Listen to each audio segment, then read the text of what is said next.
Jacob Marley was dead to begin with. There was no doubting that. As dead as a doornail. The register for his burial was signed by the clergyman, the clerk, the undertaker, and the chief mourner. So there was no doubt about it. He was dead.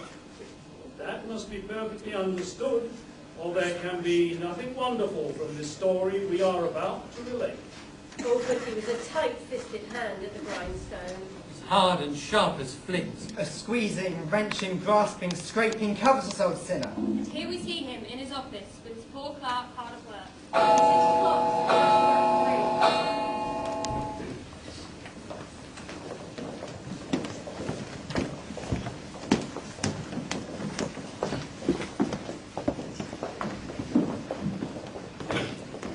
Merry Christmas, Uncle. God save you. Humbug.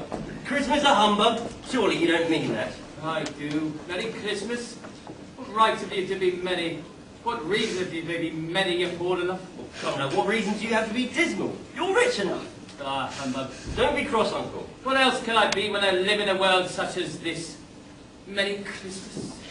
Out upon Christmas. What's Christmas but a time for paying bills with money you haven't got?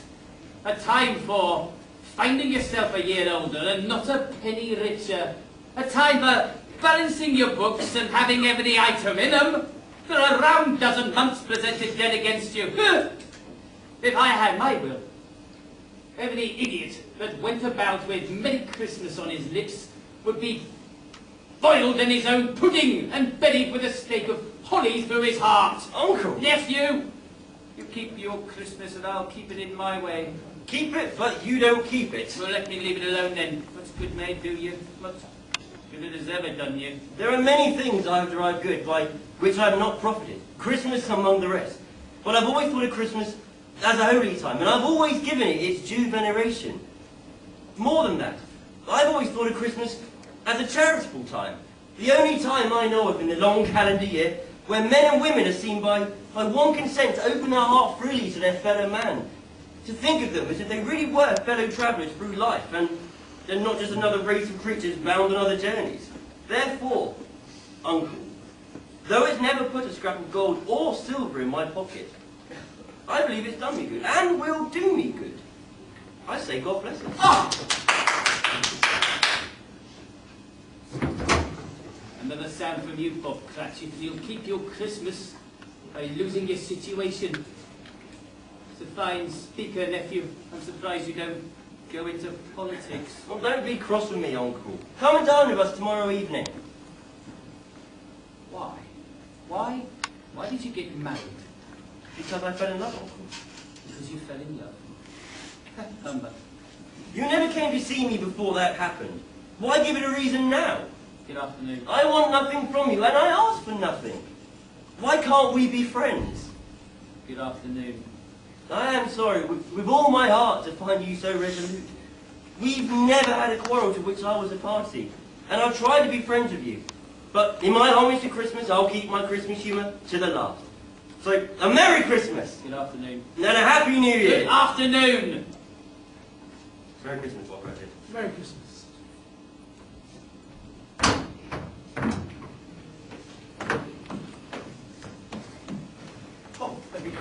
And as for you, Bob Cratchit, my clerk on 15 shillings a week, with a wife and family to keep, Merry Christmas! I'll retire to Bedlam.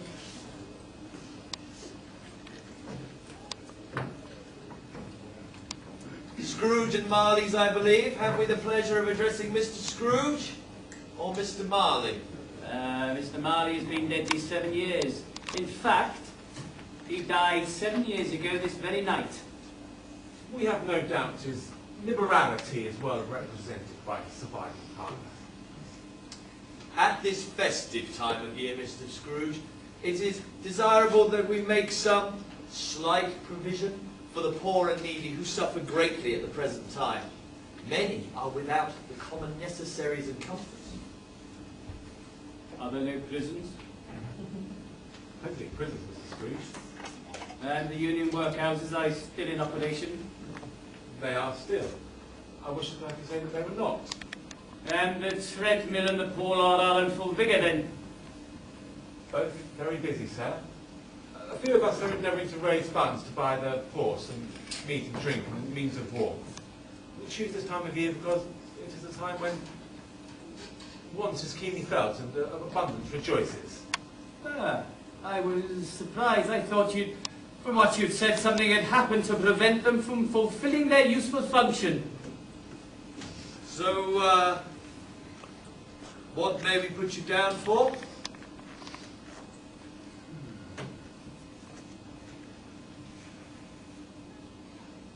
Nothing!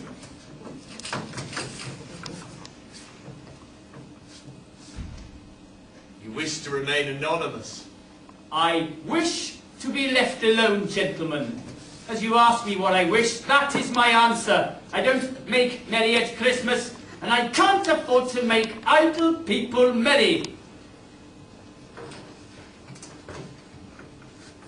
The establishments I have mentioned, I support them.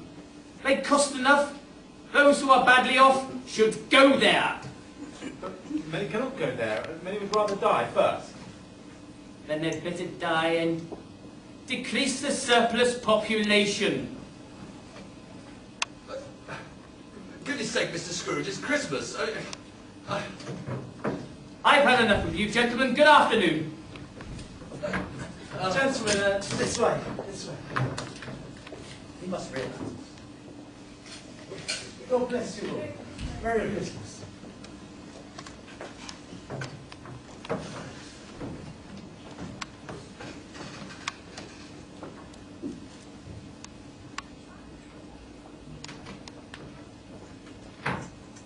What do you think you're doing? It grows cold, Mr. Scrooge. I was just going to put some more coal on the fire. I've no mind to see any more of my money disappearing up the chimney than is necessary. Near the end of the day, you let the fire go out. Thrift, Mr. Cratchit, thrift. A word you could do learning the meaning of. I suppose you want the day off tomorrow. It's quite convenient, sir. It's not convenient and it's not fair. I think you'd think yourselves ill-used if I was to dock you a day's wages, and yet you don't think me ill-used if I was to pay a wages but no wages for no work. It's only once a year, sir. It's only once a year, sir. It's a poor excuse for picking a man's pocket every 25th of December. But I suppose you must have tomorrow off. Be here all the earlier the next day. I will, sir. Thank you so much. You don't know how much this means to me and my family. And one more thing. Merry Christmas! Ah, humbug!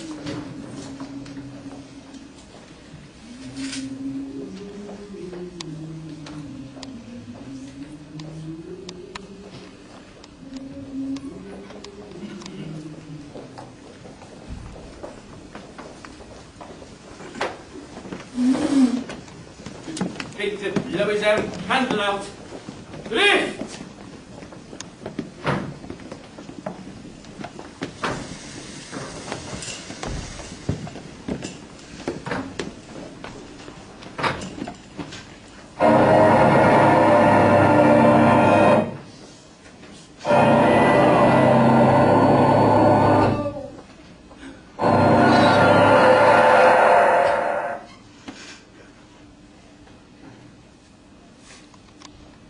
How now? What do you want with me? Much. Who are you? Ask me who I was. Who were you then? In life, I was your partner, Jacob Marley. Humbug. You don't believe me? I don't. What evidence of my existence have you beyond that of your senses? None. Don't you believe your eyes or ears? You could be anything. You could send messages to my brain, and they have to interpret the messages that they send. You could be a slight stomach upset, for instance. A piece of beef. A pot of mustard, a crumb of cheese. There's more of gravy than of game about you, whatever you are.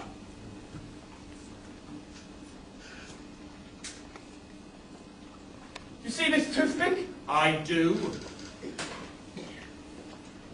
But you're not looking at it. But I see it all the same. I have but to swallow this, to be persecuted by legions of hobgoblins all of my own making. Humbug, I tell you, humbug!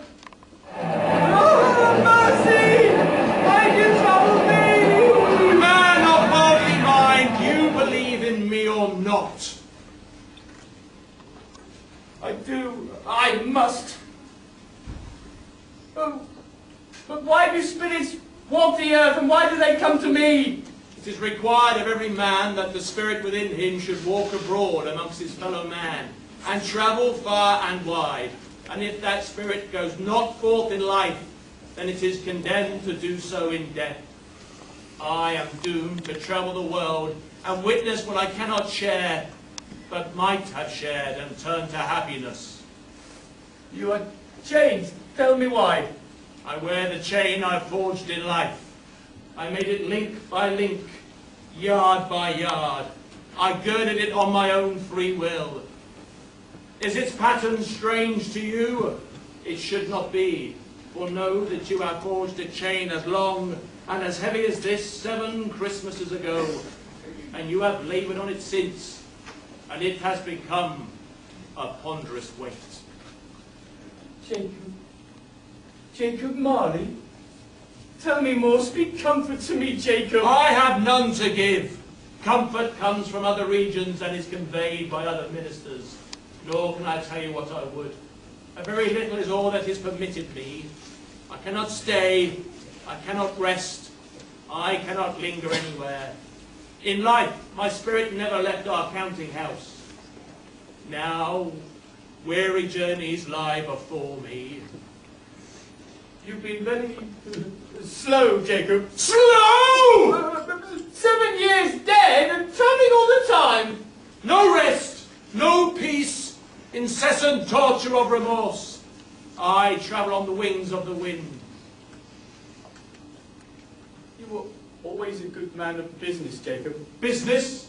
Mankind should have been my business. The common welfare, charity, mercy, forbearance and benevolence. These were all my business. The dealings of my trade were but a drop in the ocean of my business. At this time of the rolling year I suffer the most. Why did I walk through crowds of fellow beings with my eyes turned down, and never raise them to that blessed star which led the wise men to that poor stable? Were there no poor homes to which its light could have conducted me? Hear me! My time here is almost done. I will.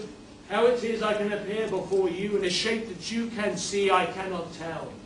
Invisible, I have stood beside you many a day. I have come here to warn you that you have a chance of escaping my fate. A chance and a hope I bring you, Ebenezer. You are always a good friend to me, Jacob. You will be visited by 3 ghosts. Is that the chance and hope you talked about? It is. I don't think I'd like to do that. Actually. Without their visits, you cannot hope to shun the path I tread. Expect the first tonight when the bell tolls 1.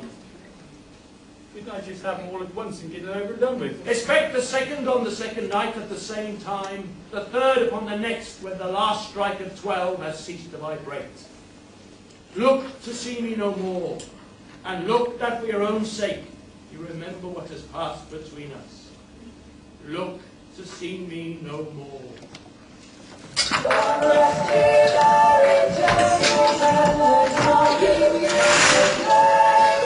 For Jesus Christ our Savior, born on Christmas Day, to save us all from Satan's powers when we were gone astray. Like tidings of comfort and joy, like tidings of comfort and joy.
Are you the spirit whose coming was foretold? I am. Who and what are you? I am the spirit of Christmas past. What business have you with me? Your welfare. A good night's sleep would benefit that. Your reclamation, then. Take heed. Bear but a touch of my hand, and you shall be transformed.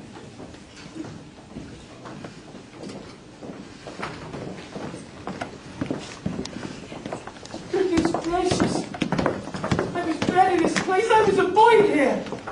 Spirit, there's the marketplace. Farmers, I remember farmers from miles around would come to bring their produce to sell. Oh.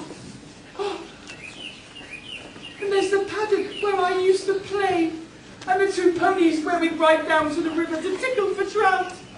Your lip is trembling, and what is that for, please? Nothing, just something in my eye, that's all. Let's walk. You recollect the way? I could walk it blindfold. Strange to have forgotten the day for so many years. These are but shadows of things that have been. They have no consciousness of us. But see, the schoolyard is not yet deserted. I saw a little child there. We let him find his friends lie still. It's me, Spirit. I was always alone after I've been sent away. My mother died, giving me life. How I longed to go home and fan my sister. Look, Spirit, it's Ali Baba. I remember one Christmas I imagined it.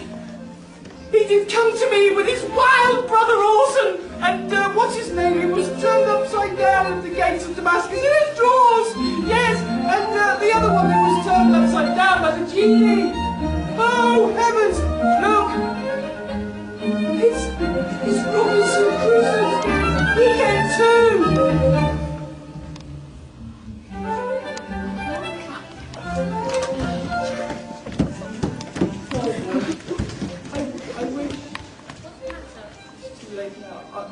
Nothing. There were some carol singers at my door. I should have given them something, that's all. Dear brother, I've come to take you home. Home? Home, little man? Yes, home forever and ever. Home for good and all. Father's so much kinder now than he used to be that home's like this heaven. He spoke to me so kindly one night. I was not afraid to ask once more if you might come home. And he said, yes, you should. And he brought me on the carriage to bring you right away.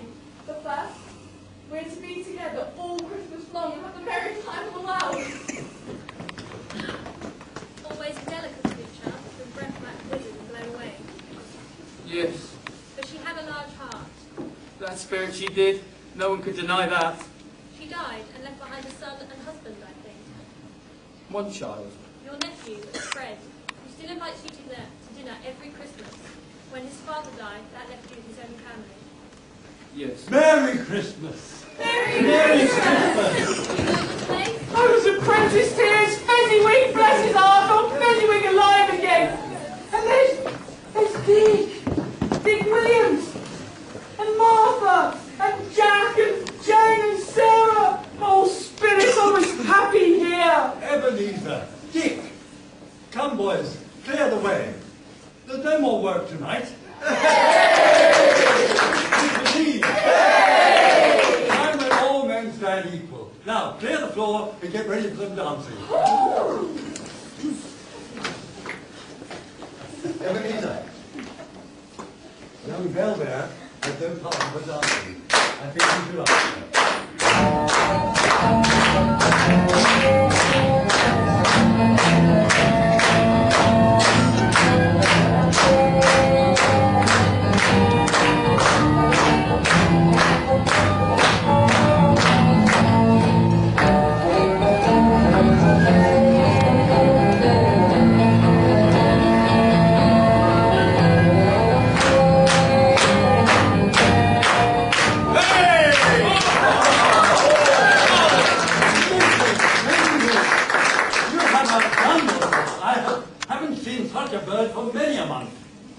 Why, Mr. Fezziwig, you're embarrassing me in front of all our young friends. I don't want to embarrass you, my dear, but she really has surpassed herself, hasn't she? Yes.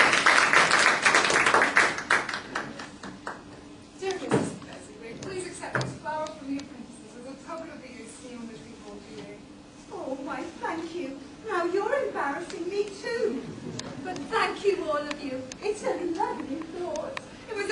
idea, ma'am. He collected all the money and no one gave more than he.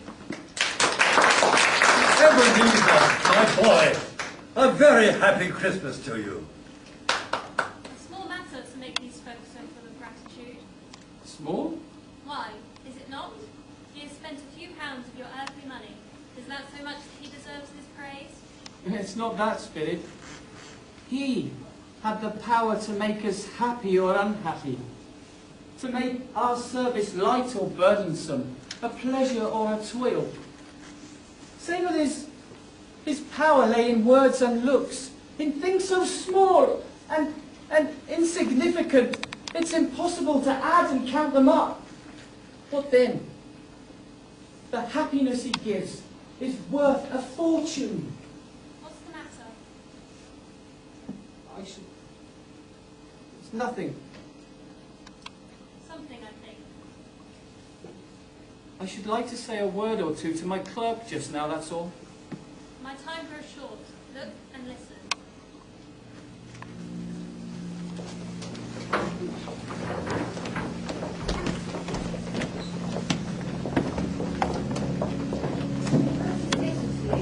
Very little. Another idol is displacing. Give it the cheer and comfort you in time to come, as I was trying to do. There's no cause to break. What idol has displaced you? Golden one. This is the even-handed dealings of the world. There is nothing on which this is as hard as poverty, and there is nothing it professes with such severity as of wealth. You fear the world too much. All your other hopes have merged into the hope of being beyond the chance of the sword of reproach. I've seen your noble aspirations fall away one by one until the master passion, gain engrosses you. Have I not? So what if I have grown so much wiser? I'm not changed towards you. Am I? Our contract is an old one. It was made when we were both poor and intent to be so. Until in good time we might improve our worldly condition by patient industry. You were changed. When it was made, you were another man. I was a boy! Your own feeling tells you what you were, not what you are, but I am. That which promised happiness when we were one in heart is now fraught with misery now that we are two. How often, how keenly I thought of this, I will not say. It's enough that I can think of it and release you. Have I ever sought release? In words, no, never. In what then? In a changed nature, in an altered spirit, in another atmosphere of life, another hope at its end, in anything that made my love of any worth or value in your sight. Tell me, if this had never been between us, would you seek me out and try to win me now? You think not? I would gladly think otherwise if I could. But if you were free, would you choose a girl who has nothing? You who measures everything in terms of how you might gain by it. And that gain must be a tangible gain, not a gain of the heart and spirit which cannot be measured.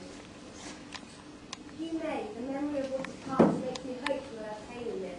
But in a brief time you'll dismiss the recollection of it as gladly as an unprofitable dream which you're glad to awaken. May you be happy without pretending. Spirit, why do you torture me? Show me no more. One shadow more. No, I'll not be commanded. My time grows short. One shadow more. No, you shall see. Spirit, no, Mr. Spirit! Scrooge, do you fear to be reminded of what has happened? Is the memory so painful to you that hurts your eyes to look again on that which you thought had been banished from your mind? Then look not to what is from your memory, but happened outside your experience just 7 years ago this night.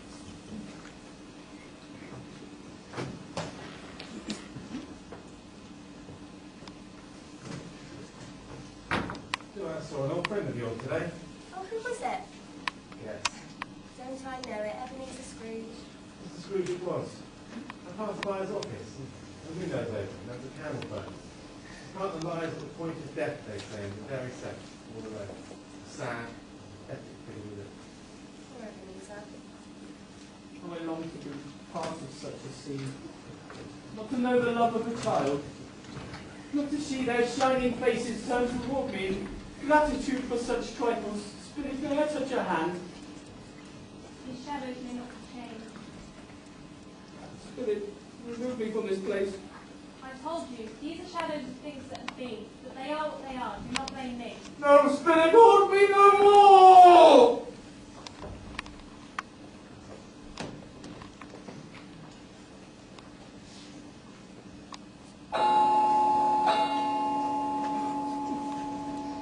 Come out, man, and know me better. I am the ghost of Christmas present. Look upon me. You've never seen my like before? Never? Have you never walked forth amongst the younger members of my family, meaning, for I am but a child, my older brothers and sisters? I don't think so. Have you many brothers? More than 1,800. A particularly large family to provide for. Spirit, take me where you will. Last night I went forth on compulsion and I learnt a lesson which is working now. Tonight, if you have aught to teach, let me profit by it. Touch my robe. Scrooge was transported into the streets of London. There was nothing very cheerful about the town or the climate, yet there was an air of cheerfulness abroad as if it were a bright summer's day. All the populace were full of feet. Now and then, strangely facetious snowballs. The shops were still open and laden down with produce. Baskets of ample Persian chestnuts piled high in blooming pyramids. The customers so distracted by these sights that they would collide and spill their purchases. Yet never a crossword could be exchanged, but there was much. After you. Allow me. And? Not at all. And? Thank you very much. Such was the feeling of the time. Soon the steeple bells begin to call the good people to church. Spirit, what particular essence do you sprinkle on these good people? Why, my own. Would it apply to any kind of dinner on this day? To any kindly given, to a poor one most. Why to a poor one most? Why, because they need it most. With Scrooge holding his robe, they went to the threshold of Bob Cratchit's house. Poor humble Bob, who was but 15 bob a week, yet the ghost blessed his four-roomed house. See where we are now. Whatever has got your precious father and your brother Tiny Tim, and our Martha weren't half so late as last Christmas time. Here's Martha, here's Martha. Martha, come quick, we've such a goose for the dinner. Oh, my bless your heart alive, my dear, how late you are. Sorry, I did a deal of work to finish up last night. Had to go away this morning. Well, never mind, you're here now. Come on, sit down, your father won't be long. Here comes Father and Tiny Tim now. Quick, Martha, hurry. Well, here we are at last. Well, what's the matter? It's Christmas Day. Where's our Martha? Not coming. Not coming on Christmas Day? I warned you. Oh, there you are, Martha. I was worried then. So we're now all together, which is how it should be on a day like this. Come on now, children, you go to the wash house and clean those hands. And Martha, will you help Tiny Tim? How did Tiny Tim behave in church? The student's golden better. He gets bored from sitting by himself so much, and he thinks of the strangest things. He told me, coming home, that he hoped that people in church saw that he was a cripple, so they could understand why it was that blind folk see and lame beggars walk. Oh, come on now, children, hurry. Places, please. Martha, you come and help me with the goose. And remember, there's no pudding unless we have clean plates from everyone. And it is such a pudding as you've never seen, with the right amount of syrup, flour and fruit, to produce a confection fit for a king's banquet. Oh, Mrs. Cratchit, there's never been a goose in all of England, with apple sauce and stuffing, mashed potato and a dash of nutmeg. How lucky we are to have such fare. Now we must eat every atom off our plates, or there won't be any room for any pudding. Oh my goodness! Suppose someone should come over our wall, into our yard, and steal our pudding. Don't tease, Bob. Don't worry, no one would do such a thing on Christmas Day. How right you are, my dear. Now charge your glasses with Bess Adams Ale, and I give you a toast to Mr. Scrooge, the founder of our feast. The founder of the feast, indeed. Well, I wish I had him here. I'd give him a piece of my mind to feast upon, and I hope he'd have a good appetite for it. My dear, Charity, it's Christmas Day. It should be Christmas Day, I'm sure, on which one drinks the health of such an odious, hard, stingy, unfeeling man as Mr. Scrooge. You know he is, Robert. Nobody knows it better than you do, poor fellow. My dear, Christmas Day is children. I'll drink his health, for your sake in the day. It's not his. A long life to him, and a Merry Christmas, and a Happy New Year. A Merry Christmas and a Happy New Year. I'm sure he'll be very merry and very happy, I've no doubt. And now a toast to us. God bless us. God bless us, everyone. Such a small feast, and yet they were very grateful. Spirit, I'll answer me one question. What will become Tiny Tim? I see a vacant seat at the table, and a crutch without an owner. If these shadows remain unaltered by the future, the child will die. No, no, kind spirits, say it's not so. If these spirits remain unaltered by the future, then none of my kind shall find him here. And what then? If he like to die, let him do it, and decrease the surplus population. My own words brought back to haunt me. Spirit, if I cannot change the things that have gone before, may I change the things that may come to be? The past is yours already, but the future can be of your making. And without a warning from the ghost, they stood upon a bleak and desert moor. A place where miners lived and worked deep in the bowels of the earth. And yet they knew the ghost, for they gathered around a glowing fire and raised their voices in song of celebration. But the spirit did not tarry here, but bade Scrooge touch his robe, and they sped off to sea. Built on a dismal reef of sunken rock, a league or so from shore, there stood a solitary lighthouse. But the two men who watched the lights bade each other a Merry Christmas as they shared their can of grog. Still, the ghost sped on until they lighted upon a ship. They stood beside the helmsman at the wheel, and could look out at the bow, the officers at their posts, the men at their stations. Every one of them hummed a Christmas tune or had a Christmas thought. But still the spirit did not rest, and it came as a great surprise to Scrooge to hear a hearty laugh. It was a great surprise to Scrooge to recognise it as his own nephew. I say, that man at church, the young crippled boy. Yeah. Fred, you say you know him? Yes, he's my uncle's clerk, Bob Cratchit. Tiny Tim's the little boy. How he managed to keep body and soul together what my uncle pays him, I will never know. But he's a cheery enough fellow, all that. Has he any other children? 3, I believe. The eldest goes out to work. I saw him yesterday and he wished me a Merry Christmas. Not like your uncle, I'll be back. No, he said, Christmas, I'm back! Well, surely he didn't mean it. Yes, he meant it. Well, more shame to him. He's a comical old fellow, that's the truth. Not as pleasant as he might be. However, his offences carry their own punishment. I have nothing evil to say against him. I'm sure he's very rich, Fred. At least so you're always telling us. And what of that? His wealth is of no use to him. He doesn't make himself comfortable by it. I have no patience with him. Oh, I do. I feel sorry for him. I couldn't be out of him if I tried. He takes it into his head to dislike us, and he won't come to dine with us. Therefore, what is the consequence? Look, he misses out on a good dinner. Indeed, he misses out on a good dinner. Topper? Game time. Game time! Game time! Can we see the remedy? Oh, but how you rejected their invitation. How you rejected the only warmth and affection shown you by Fred and his wife, your only living relative. Oh, I know it now! And my heart yearns to be part of their family once more. Ah! I got you! Maybe class. Ready for the next game? Yes or no? Yes or no? Are you alive? Yes. Are you an animal? Yes. Are you friendly? No. Are you female? No. Are you human? Barely. Do you live in England? Yes. Do you live in London? Yes. Are you well known? Very. Are you popular? No. Are you old? Oh, exceedingly. Are you generous? No. Are you thrifty? Yes. Are you grasping, tight-twisted old skin? Would you Yeah. cut a current in half? Quarters. And would you never even give us the time of day? Not likely, no. I know who it is.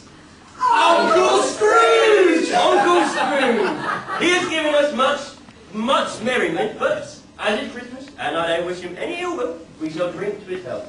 So, a Merry Christmas and a Happy New Year to the old boy, wherever he is. He wouldn't accept the sentiment from me in person, but he shall have it nevertheless.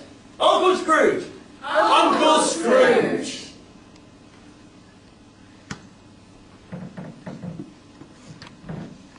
They have only scorned me, and yet they drink my health. They bear you no ill will, and only wish you well.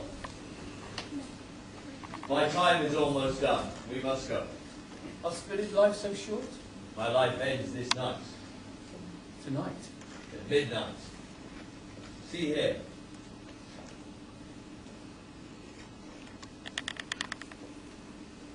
See where graceful youth should touch their features, fill it with the freshest tints, the stale and shriveled hand, like age, has pinched and twisted them, pulling them to shreds. Spirit, whose are these unfortunate children? They are yours, and all mankind. The boy is ignorance, the girl is want. Are they no refuge or resource? Are there no prisons? Are there no workhouses? Scrooge looks about him for the ghost that saw him not. As the last stroke of bell ceased to vibrate, he remembered the predictions of Jacob Marley and lifted his eyes, beheld the solemn phantom draped like mist coming towards him.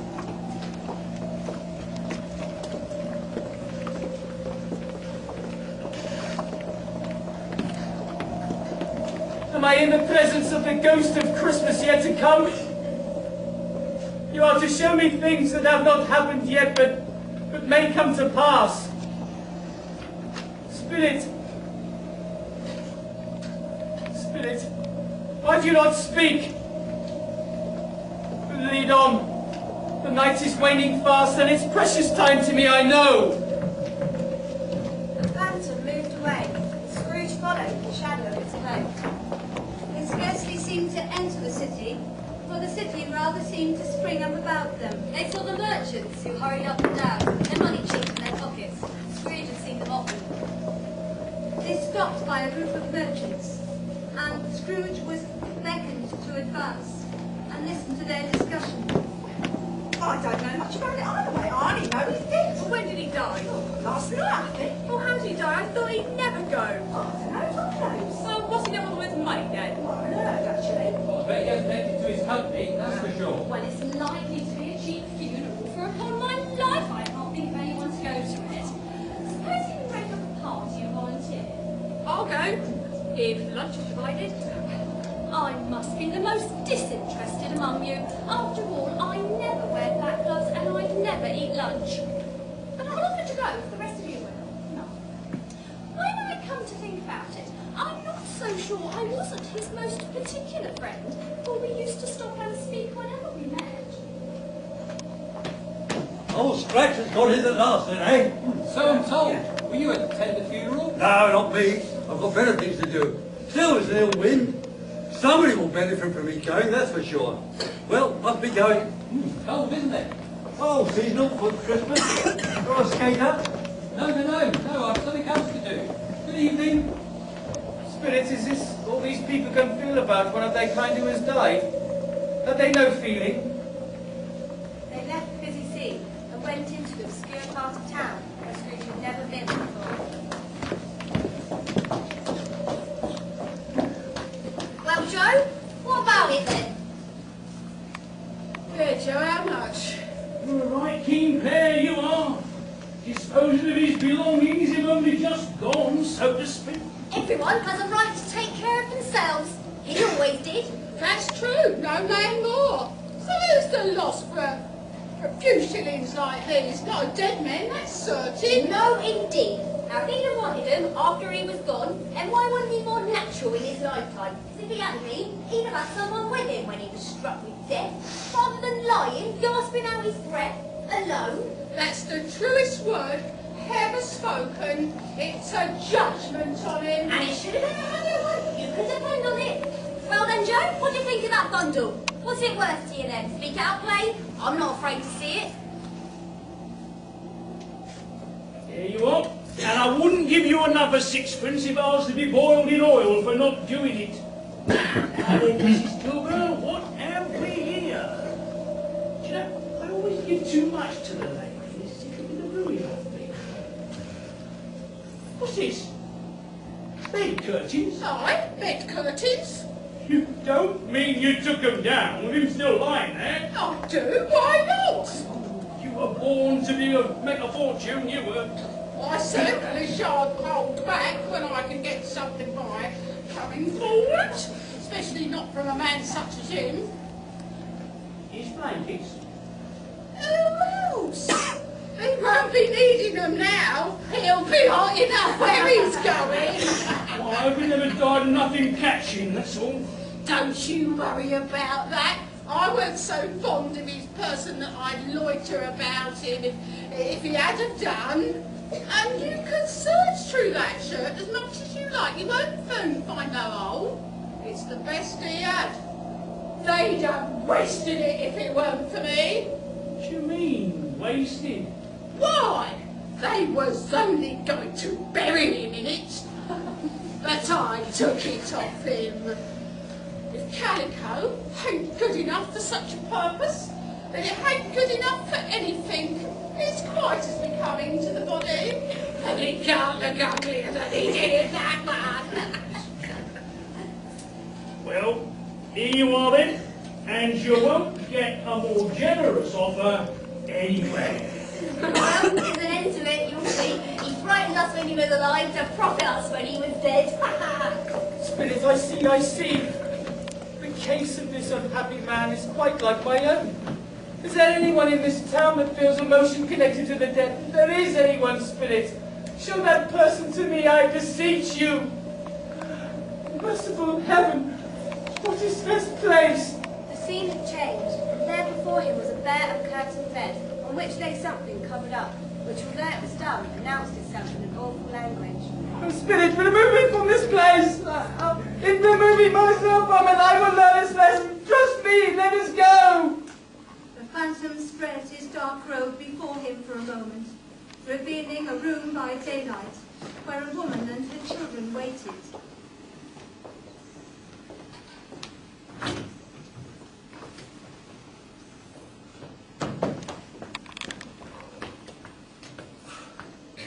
Is it good or bad? Bad. Oh, you're ruined. No, there's hope yet. Relents there is. If that miracle has happened, then nothing's past hope. He's past relenting. He's dead. I went to see him last night to try and get a week's delay. Got put off by his charwoman. Seems he was dying then. He's dead now. To whom will our debt be transferred? I don't know. His only living relative is a nephew, but by that time we shall have the money. We may sleep with light hearts tonight. Spirit, is the only emotion you can show me connected to that death full of happiness? Show me some tenderness connected to it, or that dark chamber, Spirit, which we saw just now will remain with me forever. The spirit conducted him through several streets which were familiar to Scrooge, until at last they arrived at Bob Cratchit's house.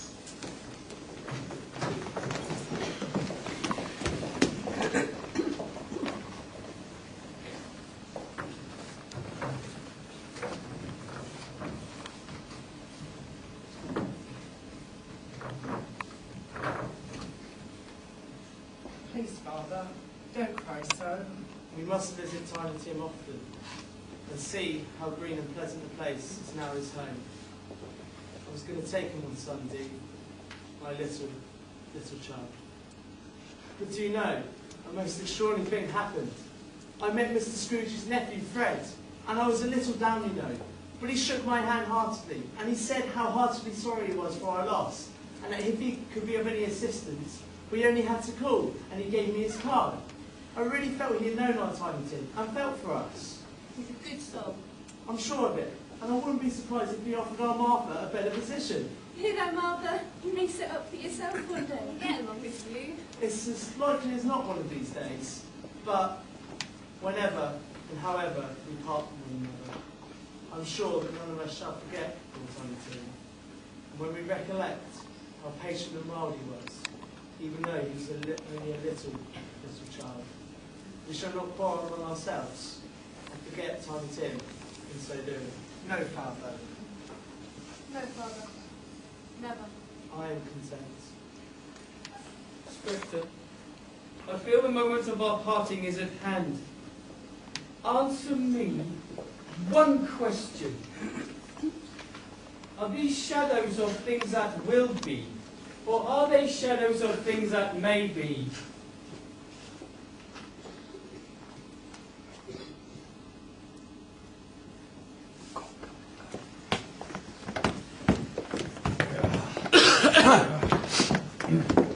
Right then, lad.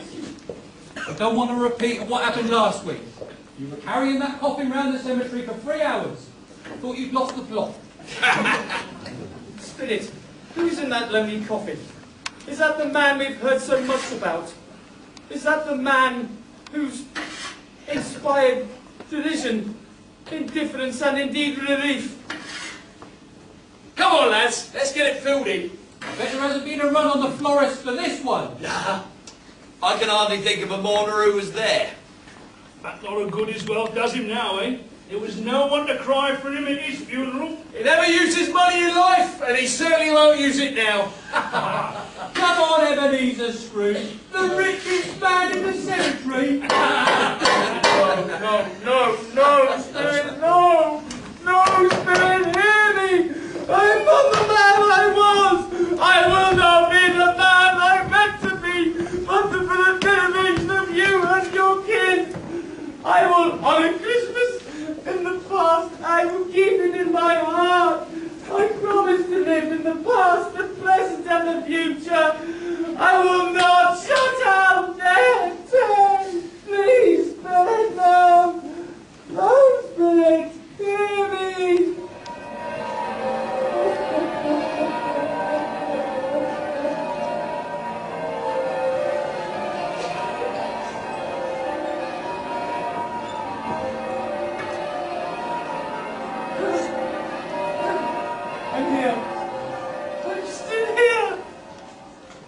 Shadows of things that would have been may be dispelled. Oh, Jacob Marley, heaven and the Christmas time be praised, but then. Oh. I know what to do. I'm as light as a feather. I'm as happy.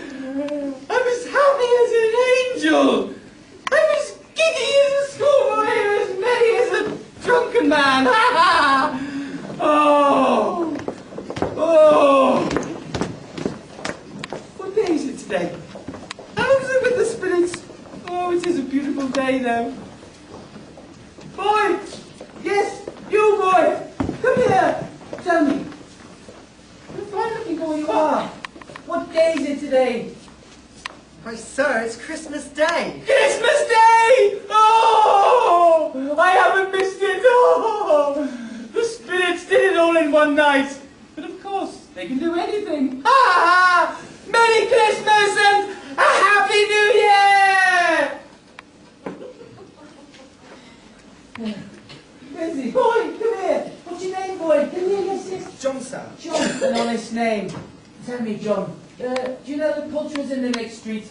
Certainly. Oh, what a fine boy. What an intelligent boy. Tell me, John, they have hanging in the window a prize turkey. Have you seen it? It's the one who missed to speak as me. Oh, you're a clever chap. Yes, yes. Here, we'll give you some money and I want you to go and buy it. And I want you to deliver it to this address. And don't forget to ask for Mr. Cratchit. Oh, and there's another thing. It's a money for a cab. Good boy. What a lovely boy. Come back here. Yes, you boy. Oh, and here's something for yourself. Oh, thanks, sir. Merry Christmas. Merry Christmas. Merry Christmas. Gentlemen, good morning, gentlemen. Merry Christmas to you both. Gentlemen, yesterday I was rude, I believe. I fear, am I too late to make a donation? No, sir. Not. Well then, put me down for. Bless my soul, Mr. Scrooge. Not a penny less. And there's a whole deal of back payments involved in that, I assure you. I don't know what to say to Don't such... say anything. You will come to see me, won't you? You will come to see me. We will. We will, sir. Merry Christmas, sir. Good day to you. Thank you, bless you, thank you so much. 50 times, 150 times, bless you both. He went to the church and walked about the streets and watched the people hurrying to and fro. He patted young children on the head and spoke kindly to beggars. In the afternoon, he turns his steps toward the deputy's house.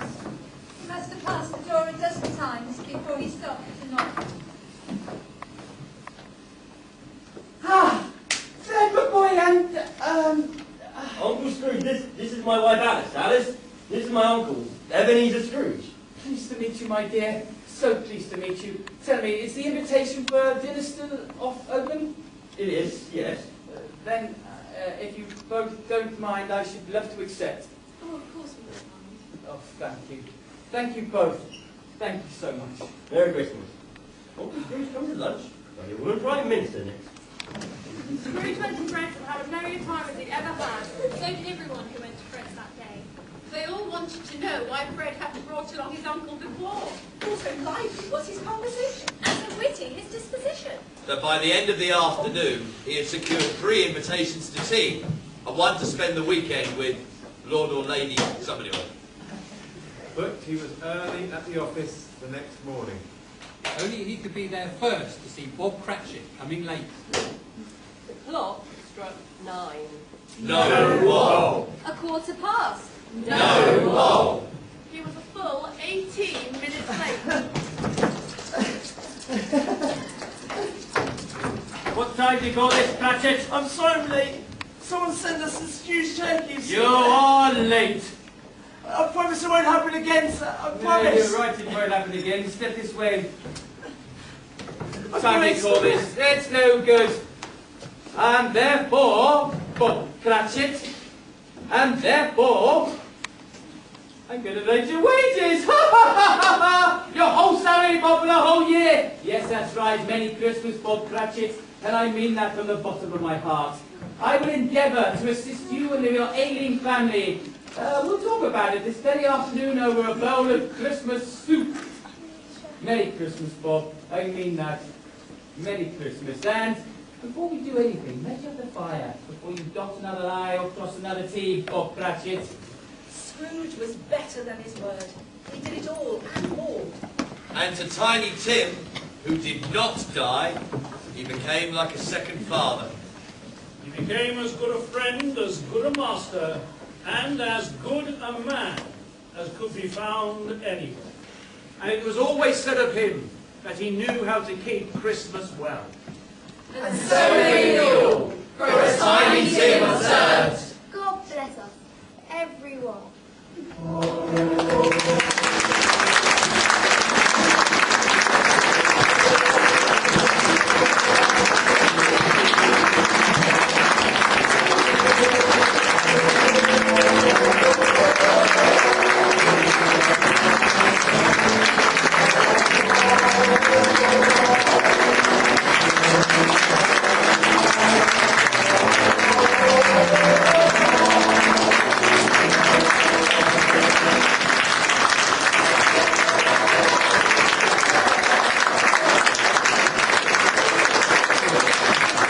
Please, if no one's better, and join us for some mince pies and mulled wine.